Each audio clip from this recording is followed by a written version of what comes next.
let's start with what are green spaces and why is it something that the public should be thinking about? That's a great question, George. We talk about green spaces a lot, but we don't often think about what do you actually mean by that. I mean, for me, lots of people have their own definitions of it, but for me, in terms of the research that we do, um, we actually typically talk about green and blue spaces. So thinking about the broad kind of natural environments that we live in. And so that might be kind of formal parks and gardens and places that are really quite, well managed by humans, but might be wilder spaces as well. So perhaps more out in countryside areas, cliff paths and woodlands and forests and so on. So kind of for me, it's any kind of natural spaces where we might spend some time, whether that's for recreational purposes or because it's a park that's on the way to work or whatever. Yeah, no, that sounds good. So you mentioned about parks and also forests. So one is obviously a more, I wouldn't say domesticated, but a more human interaction sort of area where it's intended for recreation. The other one's a forest where you can walk your dog or even see wildlife. It's very like not left alone fully, but it's there's not as much human intervention with it. Is there a difference in the mental or even physical health benefits between parks or forests or even the oceans, rivers? Is there a difference between each sort of environment? Yeah, it's a great question. There probably is. I think we don't really have loads of research on that yet. A few years ago, we did a project called Beyond Greenspace, which was trying to kind of get into some of that a bit. And some of that analysis that we did suggested that different kinds of natural environments might well be better for people's health. So we particularly saw benefits perhaps of broadleaf forests, broadleaf woodland, and coastal environments as well, perhaps more so than, say, agricultural landscapes or something. But these different kinds of environments will mean different things to different people. So it's probably different for all different groups of the population. Yeah, of course. And yeah, for the people that now know what green spaces are, but don't really know why they're good for us, can you run down why we should go out in green spaces? What is it good for? Why is it good for us mentally, physically? Um, yeah, all around the board, really. Yeah, well, there's people have suggested a whole load of different kinds of mechanisms or pathways by which people might get health benefits from spending time in these kind of natural green and blue spaces. And I guess some of the more obvious ones are things like physical activity. Like we know we've got loads of great evidence that physical activity is good for people in many different ways for physical health and for mental health. Undeniable. Yeah, of Yeah, course. Yeah, absolutely. yeah. So if you've got a nice park in your neighborhood, it's somewhere to go and play football on a Saturday morning or to run around with the kids or to, just go for a walk or whatever, just different ways in which people can get that exercise. But also there's more psychological processes as well. So things like opportunities for stress recovery. For lots of people, life is really busy or you live in a loud kind of busy urban environment or whatever, just that opportunity to get away from that, perhaps to just have some rest and relaxation. We know that's probably really important. Yeah, of Um, course. Yeah. but then there's a whole load of other sort of possibilities as well. So things like whether being exposed to more natural sort of microbial communities, so all the natural bacteria and stuff that are out there in the environment. We know that for us as humans, that our microbiome, so all the kind of bacteria and microbes that live within our systems and on our skin and so on, they're all really important in shaping our health and well-being. So the way those sort of microbes interact with microbes in the environment might be really important. And maybe the microbes in natural environments, in more biodiverse environments, might be kind of more beneficial for us. But we don't really know much about that yet. And there's a whole load of other possibilities as well. Yeah, that makes sense. And I actually had a chat with Mark Ferguson, who's also from the European Centre for Environment and Human Health. And I mentioned to him, do you know who Andrew Huberman is? He's a neurobiologist at Stanford University. He's got a podcast, talks all about Okay. sort of, behavioral and supplementation tools to improve your well-being. And his five health essentials is with the three pillars of health currently. The three pillars are diet, exercise, and sleep, which is, very simple.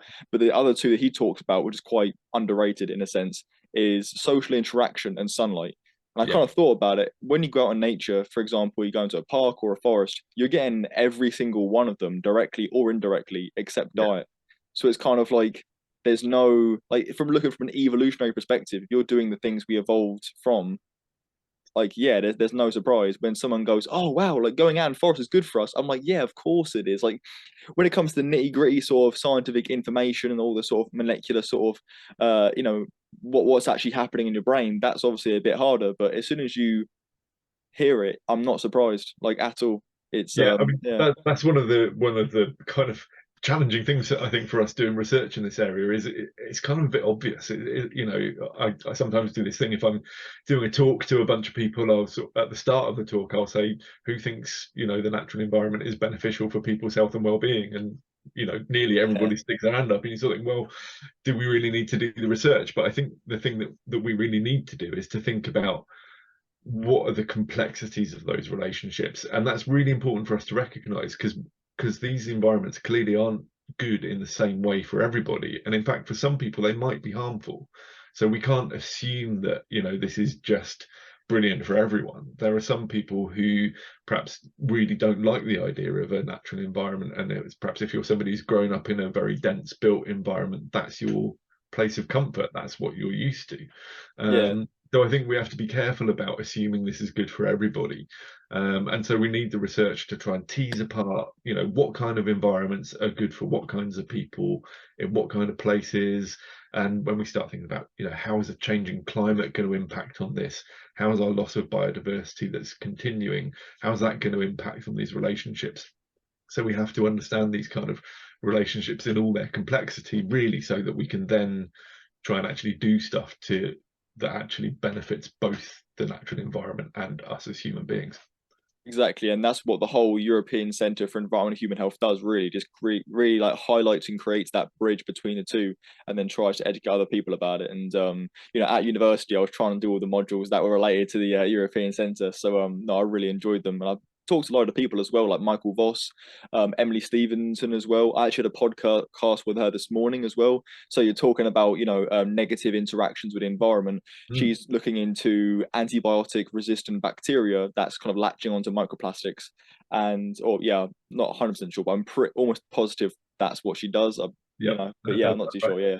Yeah. Anyway, but it's kind of like the route of transmission would be from surfers. So although going out in blue spaces, green spaces is really good for us, you do have those slight negative things like, potentially getting infected with antibiotic resistant bacteria, but that definitely shouldn't deter people away from it.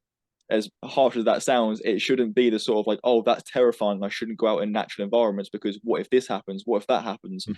That might act as a deterrent, and that's definitely going to diminish your quality of life and definitely affect your mentality very poorly. Yeah, that balance is really important, and I think that's something that to be honest, most environment and health research traditionally has focused on the hazards. So, and that's been really important to establish, the evidence, say, on how air pollution impacts on people's health, really significantly globally, and other kinds of chemicals in the environment and stuff that have significant impacts on people's health. But I guess this kind of field of research just balances that a little bit and says there are positive aspects in the environment for people's health as well. And for all of us, when we go out there, well, actually, even in our indoor environments, there are aspects of our indoor environments, at home or at work or at school or whatever. Some of those aspects are really good for us, and some of those aspects are bad for us. And to be honest, that's one of the big challenges for us in the research community is how can we start to really think about those positives and negatives all at the same time, and that's really difficult. Yeah, there's so much to it, and I don't know who it was, but there's someone that's working on the LCAT models, and it's this Mhm. massive web full of positive and negative interactions, and it's just an extremely sort of complex thing. And Yeah. I was there for like hours just looking through all these sort of things. So it's not even finished, and it's just this insane web. Mhm. I'll actually probably link that in the description actually, so people can have a look if that's available. Definitely, loads on there. Yeah. But what made you get into environment and human health research? What about it sort of highlighted towards you that made you want to do what you do now? Yeah, interesting. I mean, this goes back to, I guess, when I was choosing what degree to do. So I did my undergrad in environmental science, and I was sort of, really interested. I had a very sort of sciencey kind of brain, and that's what I really enjoyed doing. And I really sort of got into the sort of, I guess, the environmental issues that were going on at the time. I guess this was the early 90s, so people were just starting to really get stuck into things like climate change at that time, even though it had been known about for much longer. But within that undergrad degree, I had a couple of modules on sort of health, so an environmental epidemiology module, and a module on public health, and that really sort of lit a light bulb for me and made me think, this is a really interesting way to think about the environment, is like, what's its impact on humans. It's a way to really bring home to ourselves kind of what happens when we negatively impact the environment. It comes back to bite us, right? And that's really what sort of switched me onto it. And so ever since then, I've sort of mostly done research that tries to get into that two-way relationship. We impact the environment impacts us, with the hope that if we can generate the right kind of evidence, if we can inform policy and so on, that we can try to find the ways we can, improve and protect the environment at the same time as we improve and protect people's health and well-being. Yeah, that's the whole concept of one health, isn't it? Like, just there's one health. It's not the environment health. It's not human health. It's all one. It's all one big circle. So yeah, that highlights that perfectly. But did Mhm. you grow up in like an urban area or rural area, or like hearing different sort of like backgrounds and stuff, and what got them into it? Yeah, sure. Yep, I grew up in the countryside. I was born in London, but when I was very little, we moved to the countryside. I grew up in a village, and yeah, I guess I do have that in my background. That's an environment that I feel very comfortable in. It's a UK rural environment, so I'm very conscious that's our for all the there are lots of challenges in rural areas actually in terms of the actual physical characteristics of the environment. It's a relatively safe sort of natural space to be in. A very different thing to if you're in a context where you've potentially got dangerous wild animals, if you've got very dangerous kind of environments that people have to interact with for example, if they're subsistence fishing and have to go out to sea and stuff like that. So I'm very conscious that the meaning and the kind of healthiness, I guess, of natural environments is quite different in different places. But for me, that sort of growing up in the countryside really was pretty sort of idyllic. Yeah, exactly. I think most people I've spoke to that's gotten into conservation or just a career in a wildlife, or even just animals as well, I guess, is they've all kind of grown up in a rural sort of area, whether it's course Hmm. mates or even, speaking to Emily this morning, she grew up by the beaches and that caused Yeah, her to have a career in plastic pollution on beaches. So you can definitely tell what someone does kind of by their childhood. And I guess my one's a bit weird because I grew up in Portsmouth and that's a very urban area, like one of the most densely populated areas in England, really. And it was quite strange because despite being in a really urban area, I like once a week, like every Saturday or so, I'd go to my grand's. And hmm, whenever I'd go to my grand's, she lived in a farm. So one day a week, I'd be in a from a urban context to a rural context and just like absolutely loved it. I used to get like RSPB magazines, the bird magazines and like the DIY log houses and the butterfly hotels or whatever you call them. And I just absolutely loved it. And I think it was just that small exposure that was just so impactful to me. And that's what caused me to have a career in sort of, at first wildlife. And I think just my interest and love for human health and stuff has definitely diverged me towards this sort of side here. So it is yeah. very cool listening to people's backgrounds about this sort of stuff. It is really interesting, and it's an area that people have done some research on, kind of in this field. Is we'd call it acculturation. So, sort of what are people sort of growing up used to, if you like. And there definitely seems to be something in that in terms of people who've had a childhood where that's part of their life. That perhaps they feel more comfortable in those environments as they grow up and stuff. But that there's also evidence that you don't have to have that. There are plenty of people who do grow up with a very sort of built environment, urban existence for a lot of their life, and then come to sort of appreciate and enjoy more natural environments later in life, and it does happen. I mean, I guess the typical thing that often happens is when people sort of grow up in an urban existence and then perhaps have a family and decide they're going to move out of big cities to bring the kids up and have some of that sort of different kind of experience. So that's pretty frequent as an experience. But yeah, so it's really interesting to think about people's kind of life courses, I suppose, and how sort of natural world comes into those life courses at different points and what it means for different kinds of people.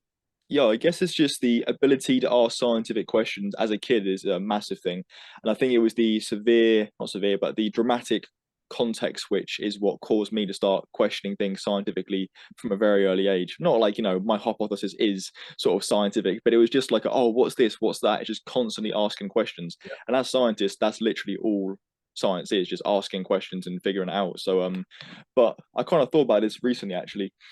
If you go to London or even Portsmouth, I'll look out the window there because obviously Portsmouth's in that direction. So whenever I say Portsmouth, I'm just like doing that. But when you go to London or Portsmouth, there's a lot of air pollution. There's not a lot of stars at night. So the Mm. kids growing up aren't going to be asking a lot of questions about the stars. Like, how many astrophysicists do you reckon would grow up to be one if they were in a countryside sort of environment, but aren't exposed to the things that are going to make them ask these questions, therefore don't find that sort of route. That's worded quite poorly, but that is roughly what I'm trying to say, I guess. Just Mm. if you're not exposed to it, you're not going to ask the scientific questions. Yeah, So I yeah, mean, I guess the counter to that is there are different ways of being exposed to it. So, perhaps some of those kids do get opportunities within, their schooling or, those kinds of things, get the opportunities to engage with those different kinds of topics. But you're right, it's kind of, I think it makes intuitive sense that that you can build that kind of fascination more easily if it's right in front of you every day and it's where you live. exactly, yeah. So going back to like green spaces and stuff, is there scientific evidence that it makes us happier people? I'd say yes. I think there's been a lot of evidence accumulated over the last 10 to 15 years, especially. I mean, the field goes back much longer than that, really. But I think on the balance of the evidence at the moment, it's not all that straightforward. I think we No, do of still course. find studies that that are counter to what we would expect, and it depends on where we're talking about in the world, and for which population groups and so on. But I think on the whole, I think we've got a reasonable amount of evidence that that spending time in natural environments that we feel comfortable in, that we feel safe in, that are conducive to kind of to having a nice time, those kind of experiences do lead to, yeah, put crudely, greater happiness, sort of an increase in our well-being and our mood and so on. Yeah, exactly. So I actually read some of your papers, and there was one in 2013 you wrote called "Would you be happier living in a greener urban area?" Mhm. And yeah, just like we've been discussing today, the answer is roughly yes. Obviously, there's a Yep. lot more complexity to it, but roughly yes, you would. But it also focused on policymakers. So my kind of question what is there like a current plan of action, an action plan that policymakers or governing bodies are doing towards whether just green spaces in general or urban green spaces? Yeah, great question. There's an awful lot going on, and this has been the case for a little while now. And we've done quite a lot of work to work in partnership with various colleagues in local and national authorities, and also with the World Health Organization. So our research centre is the WHO Collaborating Centre on Natural Environments and Health. So we get to sort of interact at all these different levels, and I'd say there's just a lot of stuff been going on, obviously influenced by lots of other stuff as well, not just our research. But there are things like, so a few years ago, DEFRA, so the UK, well, the Westminster Department of the Environment, Food and Rural Affairs, they published their 25-year plan for the environment, and that included a whole bunch of stuff about these kind of relationships between the natural environment and health. And so that plan has then led to things like, currently there's a a test and learn program, so effectively a pilot program for green social prescribing.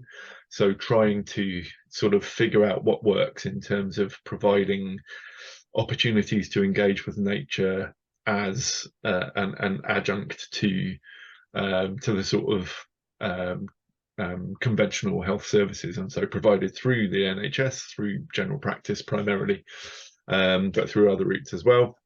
That's come out of that kind of government policy, and is going on in all sorts of other ways around the country as well. There's things like the Green Infrastructure Standards. So Natural England published that earlier this year, actually, trying to establish kind of what are standards for green infrastructure for, for people and for the environment. And so one of the things from that that made it into the news was a recommendation that everybody should live within 15 minutes walk of a green or blue space, or a good quality green or blue space, and as part of that intention to promote and support people's health and well-being. So you do see that kind of stuff appearing in that kind of policy. And in fact, just last week, I was representing our WHO centre at the ministerial meeting on environment and health, which was in Hungary. And so this happens every sort of 5-6 years or so. They get together all of the environment ministers and health ministers from the WHO European region, so 53 member states. And they basically put together a sort of declaration. So they do this over the 18 months or so prior to the actual meeting, but that meeting sort of ratifies that declaration. And so lots and lots of different kind of discussions. But one of the most important things about the declaration this time around, and this is the 7th time they've done this, is that it really ties together all these issues. So it talks about these benefits of natural environments for health and well-being, and that's great because that then drives kind of national policy and so on in the coming 5-10 years or so, across the whole of that European region. But it also ties it together, and it says we can't think about these things in isolation. So it talks about the sort of triple crisis of climate change, biodiversity loss, and environmental pollution. And so when we see natural environments and health in the context of that triple crisis, it's really important that we then start to have sort of government policies that reflect that, so that think about the environment and health in this way. So let's capitalize on these benefits of good quality natural spaces for health, but let's recognize that that's threatened by climate change, by biodiversity loss, by pollution. So really, really interesting developments, even just very recently. Yeah, that sounds great. That sounds like there's a lot of progression towards it. Very promising. I guess when it just kind of comes back to just being convenient, really, for the people, and like you said about the 15-minute walk to the nearest rural sort of area, it needs to be convenience. If you've got to drive an hour to go for a wild walk and you don't really know the benefits of green areas, you're kind of just thinking, oh, I've got to drive down here. They're not going to do it. I think sport is a great one, going running, cycling, or just any sort of area nearby. That's great. I think I've recently got these things like gymnastic rings, and they're great because usually when you're in nature, the only thing you can really do exercise wise is like running or cycling or whatever. But doing this is you can get like a whole full upper body workout, or with just being in nature. So me and my mates literally yesterday we went to the park and we were just working out in nature for like a while, and it's a very strange feeling Yeah, because you work out at the gym and no one really cares. You do a couple of pull-ups and everyone kind of just walks by going, cool, that's what we're here for. But literally on the first rep he did, this old lady like verbally went, oh, like out of shock. She did one pull-up and she was like in shock of him doing a pull-up. And it definitely feeds my ego to see like old people thinking what I do is quite cool. So I love it. So absolutely. I think green spaces is something that I've incorporated recently, but I just indefinitely that I'd say it's something I'll be doing for probably hopefully the rest of my life. I'd say that's for sure. yeah, it sounds great, and we definitely do have at least some evidence that suggests that there's obviously working out in a gym is good for most people in terms of getting some physical Of activity, course, yeah, but yeah, there seems to be some evidence that doing the same stuff outdoors in natural spaces can give you those extra benefits of the sort of, improvement of your mood, and possibly even things like time passes more quickly. So you're more likely to spend more time doing the activity that you're doing because you're sort of lost in it, or you're enjoying the scenery, or whatever it is. So there's sort of these additional benefits that you might be getting from doing Right. it now outdoors. That's cool. I didn't think about that. So you kind of have a different perspective on time when you're in urban areas. Is there a sort of reason behind that? Is it because my mind would kind of go to the context switches, I guess, because in the gym you'd be in one static room, but in nature you're constantly looking around. It's almost like you're foraging for the next tree to work out at. There's so many different things you're going towards, and it's very unexpected. You go to a gym, you go to the exact same gym every single time in the same room. Then I Yeah, can imagine it being slower. It's like if you sat down in the room with nothing there, time would be a lot slower because you kind of there's nothing to do. Like your brain isn't being stimulated with context switches, you know. But in forest, you go in a forest, out of a forest, onto a grassland, you know, into a field. Maybe that would affect it. I'm not too sure though. Is there proof on what the reason behind it is? yeah, I don't know actually. It's not something I've looked at very recently myself, but my colleagues who are environmental psychologists have done some work on this. Somebody did a study a few years ago in the centre, where they used an exercise bike, and so not even using real environments, but using just projected films basically, but having the exercise bike in front of a projected screen, um, and sort of doing these kind of repeat assessments. So having people cycle in a controlled kind of way, and then I can't remember exactly how they did it, but basically trying to assess how much time they thought had passed while they were doing their activity. And on the whole, on average, people who were cycling in front of a sort of urban scene perceived time to be passing more slowly than people who are cycling in front of a sort of more natural scene. And I don't really know exactly the psychological Yeah, mechanisms, that's but strange. That but it would is. kind of make sense that even, it might be something to do with even the sort of boredom, or where, like you say, especially in a gym, if it's just an indoor environment with not much to look at, for all of us, even if we're not doing physical exercise, time passes pretty slowly when you're bored. So perhaps with the natural environment, with stuff changing around you, with even just simple stuff like the movement of trees in the wind or waves, on the water, that kind of captures your imagination a little bit, keeps you entertained a bit more. Yeah, that's so Maybe that strange. might be Yeah. what's going on.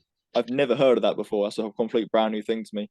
And I can kind of picture back thinking when I am in natural environments, yeah, I think time does kind of go by. I think it's very strange because I'm trying to recall back areas and I'm thinking, did time feel faster? Obviously, when you're like trying to remember it, it obviously Yeah, is quite distorted.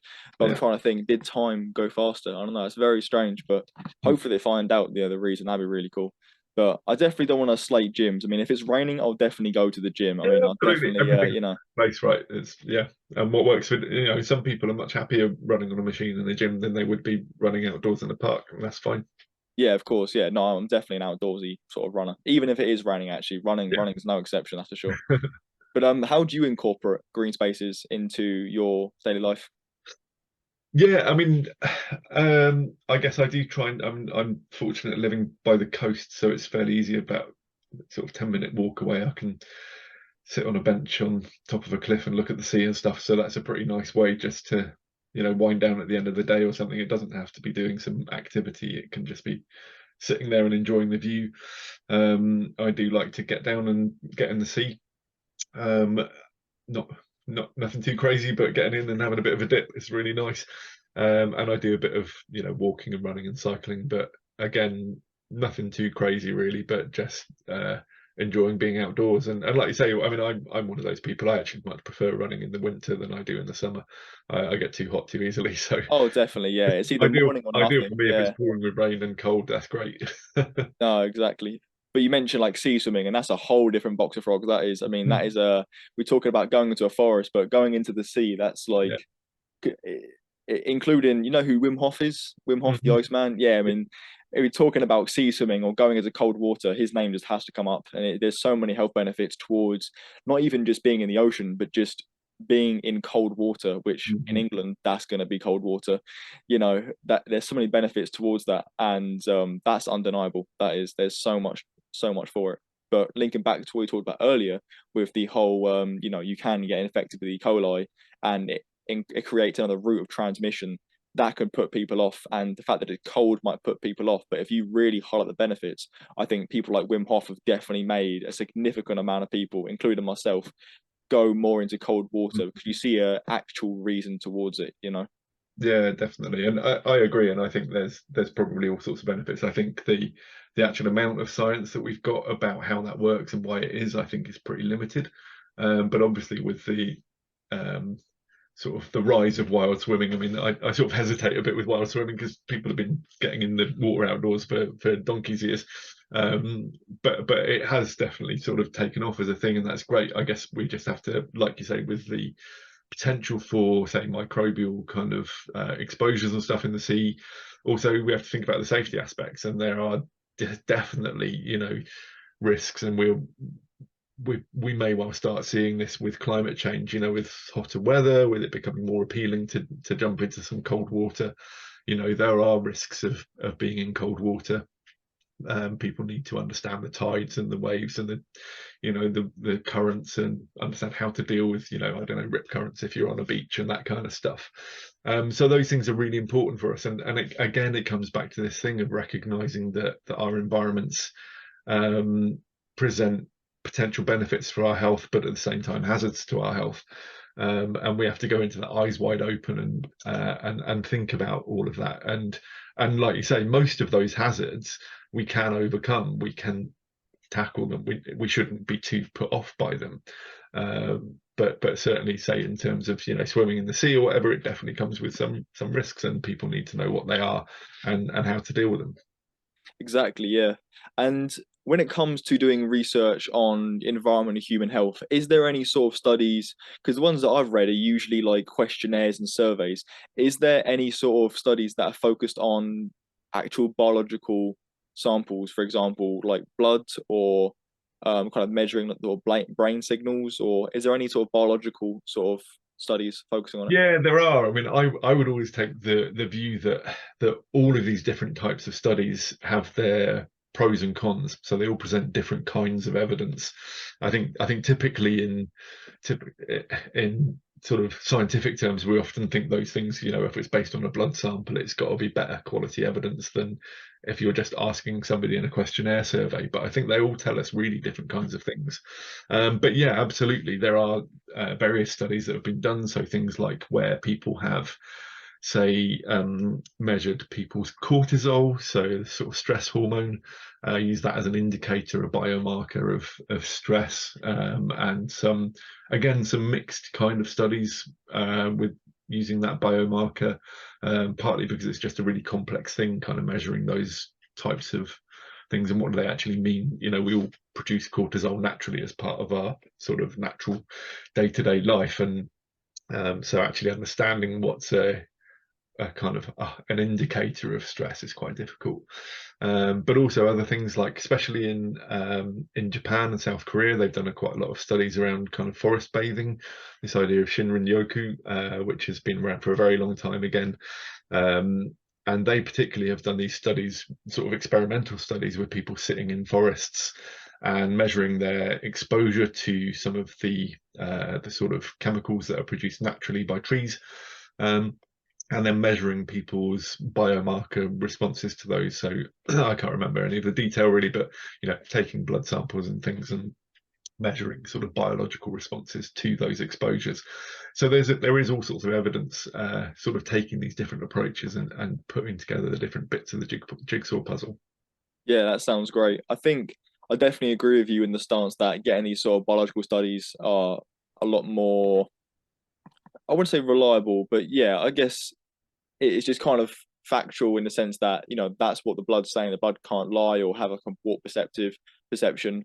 And yeah, they seem a bit better. Because I remember I read the study saying, you know, would you be happier living in a greener urban area? And I definitely agree with the thing that was said in the conclusion. That was yes, yes, you would. But I guess the way it was done, one of the things said the the question that was used to assess the global life satisfaction was the single question of how dissatisfied or satisfied are you with life overall, which was on a scale of 1 to 7. And this is the only question used for it. And I feel like I wouldn't say I'd say it's directly asking the question, but I feel like when it comes to that sort of thing, there's so many metrics behind it. There's so many factors that are going behind it that giving someone a scale of 1 to 7 and saying how satisfied or dissatisfied are you of life is like very hard to measure because someone can have a bad day. If you wake up and you woke up on the wrong side of bed, if you do the correct things, like, actually, if I just sat in my bedroom and watched Netflix and ate Domino's pizza all day, I'm gonna feel like on a scale of 1 to 7, probably like a 3 or 4. But if I go, let's put down the pizza, let's, go out, go for a run, go to the gym, come back, actually eat something good, and just take care of my health. By the end of the day, I can reach a 6. Like, so it's so different because when it comes to satisfied, dissatisfied, especially in Western society, you see adverts. If you're mindful of any sort of advert that is out, it'll always be talking about how to satisfy and how to not satisfy. I saw an advert for Snickers, and that was like nothing satisfies more like a Snickers ice cream. Hmm. So I think in Western society, and I think in urban areas at least, there's a lot more adverts. You'll kind of be thinking, oh, that is what I need for satisfaction. How satisfied am I of life? They're kind of using that as like in a extreme sense, psychological warfare. They're saying, oh yeah, I need to be, satisfied in life. Therefore, you go towards those sort of things because they have a word of authority. They're on your TV screen telling you how to be satisfied. So I guess I'm kind of waffling here, but all I'm trying to say is like, yes, you want to find out the question of how satisfied or dissatisfied someone is in life. But I think by directly asking them, that is not the metric. Or yeah, having a scale of 1 to 7, directly asking them that question is not the metric that would be most feasible for finding out that answer. If that makes I, sense. I think I disagree actually. Okay, yeah, yeah.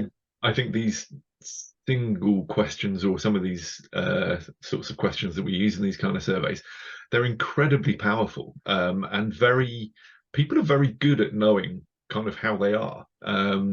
And so we've got a similar one that we use that's it's used in the census, it's used in all sorts of other kinds of surveys, and it just says, how is your health in general? That's it. And you rate it on a 5-point scale from very good to very bad, with kind of fair in the middle. And that question is incredibly powerful at picking up people who are doing really, really well. So there's a very small proportion of people who tick the very good box. Quite a lot of people, most people tick the good box. But then a whole bunch of people tick the bad or the very bad boxes. And we know that's highly predictive of those people having all sorts of physical, mental health conditions. And so even though it's a very, very simplified thing, and it's a very general kind of question, actually it's incredibly powerful. And if you this is a very crude sort of example of how useful it is, but if we map the answers to that single question across the whole country and say the percentage of people who say their health is not good, that map looks almost exactly the same as a map of mortality rates. So that's a big correlational kind of thing. But actually, we know that these very simple single item questions are really, really powerful. And actually, if we take something like life satisfaction that you were talking about,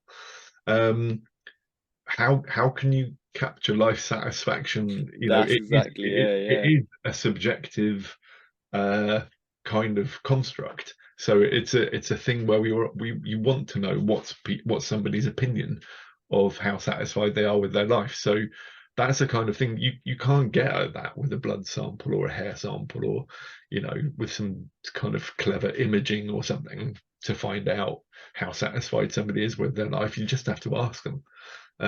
So that's what I mean really by all these different types of studies are all really needed to get at the different kinds of angles of this really complex set of relationships between nature and health and well-being.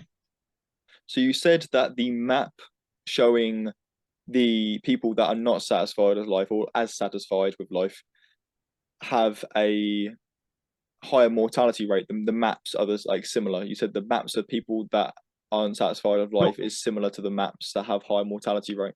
Yeah, not quite. So more the general health question. I actually haven't looked at it with the life satisfaction question. So these are Oh, the general health question. Sorry, yeah, yeah. but the general health question, yeah, absolutely. So and again, this is highly, when we this kind of statistical thing, but this is just a correlation, but it's kind of meaningful, I think. So typically, basically, if we look at those maps and they look the same, this isn't an individual level thing to say that if you are an individual who ticks a box that says your health's not very good, then your risk of mortality is higher. That's not what that's saying.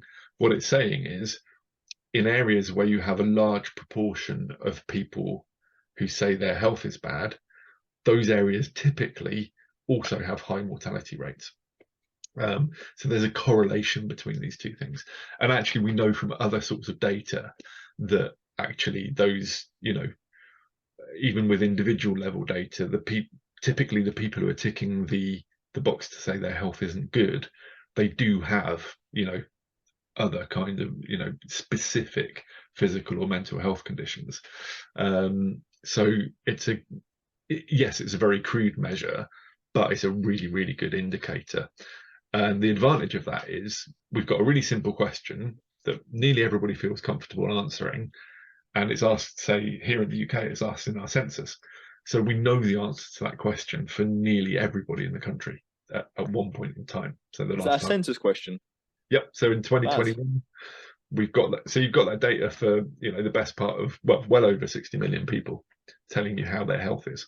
right, yeah. And with those maps correlative to greenspaces, were they the sort of like the same as greenspaces? Was it? Um, so we've done that work a bit. I haven't done it with the 2021 census yet because the data only came out recently. Yeah, of course. But I'm sure people are doing that at the moment. But yes, we do find that typically, even on that kind of broad scale, in areas with more green space or perhaps areas that are closer to the coast, you find people are more likely to tick the box saying their health is good. Once you've taken account for other things that are really important, and that's another thing that's really important with this kind of research is especially with a really broad concept like general health. For all of us, there's loads of stuff that impacts on how our general health is. And actually, we know, say, if we take the coastal environment, we know that in coastal communities, there can be a lot of challenges to people's health in all sorts of different ways, whether it's opportunities for employment, whether it's housing, whether it's levels of unemployment and so on. We know there are all sorts of challenges in coastal communities that mean that actually, when we look at that census data, on average, again, this is averages across the whole population. On averages, those communities report worse health based on that single question. But after we account for the fact that typically our coastal communities are older in terms of having older populations and have greater levels of socioeconomic deprivation, once we account for those things, we find that those communities are kind of healthier than we would expect them to be. So there seems to be something about coastal environments that might be health promoting, and that's kind of, we've got other research in lots of different studies that backs that up. But that's the kind of thing that we really need to kind of tease apart, and we did a chapter for the report of the chief medical officer back in 2021, so a couple of years ago. And that whole chief medical officer report is about health in coastal communities, and lots of it is about the challenges to public health in coastal communities. But we've just got our one little chapter that basically says, yeah, but also there are these great opportunities for health promotion and for supporting public health in coastal communities. We've just got to figure out how to tap into them in a way that works for everybody. Exactly, yeah. And I think when it comes to talking about health and stuff, maybe there has to be some sort of like collaboration of sports scientists, because when we're thinking about exercise and nature sort of areas, there's so many factors that come into play. For example, if you were to go for a run in the woods, or even if you're, walking on the beach and, you start picking the pace up, and you start jogging sort of speed. Zone 2 cardio it's called. It's the zone 1 is sort of like walking, zone Mhm. 3 is sprinting, or zone 4, and then zone 2 is a sort of light jog where you can easily get out some sentences. You can easily talk while jogging, and that stimulates this thing in the brain called neurogenesis, which is the restoration of brain cells, which is, as you can imagine, brilliant for health and mortality. So there's so many factors that involve. My brain just starts firing ideas of what factors could play a part and in what areas, and how that specifically affects a human being. And they're so complex. I mean, even the LCAT maps, they're incredibly complex. And I remember talking to the guy that was contributing towards them, and just spitting ideas back and forth. And there's so much to it. And I think there's got to be some collaborations with sports scientists, neurobiologists, and people at the European Centre, by the sounds of it. Yeah, and that's what we'd always say about this research is, like you say, it is really complex, and we have to take that complexity and kind of break it down and kind of go, okay, what bits of it can we understand? Because there's no point in us going to the government and saying, well, we've got all this evidence and it's really complex. Do something about it. We've got to turn it into usable kind of information. And our best approach to tackling that complexity is coming at it from all these different disciplines, sort of all the different sciences, the social sciences, humanities, and arts.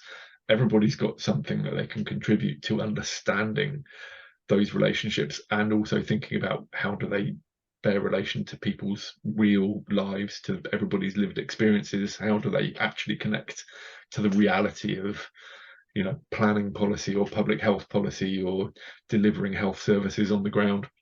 Actually trying to tease all this stuff apart. It's that collaboration that you talk about is absolutely critical. Exactly. If there's a plan of action, you would say to the public, maybe it's let's exclude the people that live in countryside because they're pretty much covered, right? They've got to walk out their door and they're pretty much there. But let's talk about people that are in more urban sort of areas. What is there a plan of action, whether it's urban green spaces or actual out in nature green spaces? What is the plan of action you would say to them so they can incorporate nature into their daily lives? That's a good question. I'm going to counter you though and say that it's just as important for rural populations. And in fact, we know that accessibility to public green space can often be much better in urban areas than it is in rural areas. Really? Because lots of folks living in rural areas, there's lots of different barriers to sort of accessible nature, whether it's a lack of footpaths, so if you've got to walk along a busy road to be able to get to where you want to get to, disconnectedness of footpath networks and so on, or even people just not having the routes to access or the time to get into those kind of spaces. So I think it's equally important for everybody, but it's probably the solutions are different for people Yeah, in. that's what I meant. Yeah, of course. Yeah, yeah. um I'd say I suppose there's two different key things. First of all is for people to, if somebody thinks I'd really like to find the opportunities uh, to spend more time in nature, doing the things that I love doing, then hopefully there are ways and means for them to find out that information, whether it's actually just looking on a map and finding out, where are the places where I can go for a walk, where are my nearest parks, what are the opportunities in my area, and there's other things as well. There's things like community gardens or those kinds of things. So different ways of engaging with natural environments, or people who've got their own garden. What are the things they can do in their garden that kind of makes them feel good? So there's that individual level kind of thing of finding those opportunities, but also, I guess, for people to think about, well, if there are barriers to doing that, what are they and how might they be overcome? And so, and I'm always hesitant to put this on individuals, because I think we have a collective responsibility in our society, in our governments, in our local authorities, parish councils, whatever it is, to create the places that actually allow that to happen for people. and that is a responsibility. That is something that, say, a local authority, they typically manage and look after public open spaces, provide the opportunities. So if somebody lives in an area and they think, I'd really like to go and spend time in that park, but I know it's got a reputation for being unsafe and it's not somewhere that I'd really want to go and take my kids to run around or whatever. I mean, hopefully the folks in the local authority or whoever's responsible might be aware of that and might be thinking about what could be done, but also sometimes they might not be. And so it might be worth a little letter to your councillor saying, I'd really love to go and spend time in this park, but I feel like it's unsafe. People recognise it as having these challenges. Is there something that could be done about that to make it a more welcoming place for our community? And like I say, I'm really hesitant to put that on people. It shouldn't be individual people's responsibility to make those things happen. But sometimes it can help to give folks a bit of a nudge, or just to think about what can they do as well. Is there an opportunity, if you've got the time and if you've got the capabilities, to volunteer some time, to be a friend of your local park, to help volunteer in your local community garden, to use the skills that you've got to support the natural environment in your area. All of those things are part of this kind of patchwork of effort that it takes to protect and maintain the kind of natural environments that are around us. That's good. I think we'll end it there. That's a good little action plan for the people to finish on. So thank you very much, Ben. That was a great talk. I thoroughly enjoyed it. Thanks, George. That's great.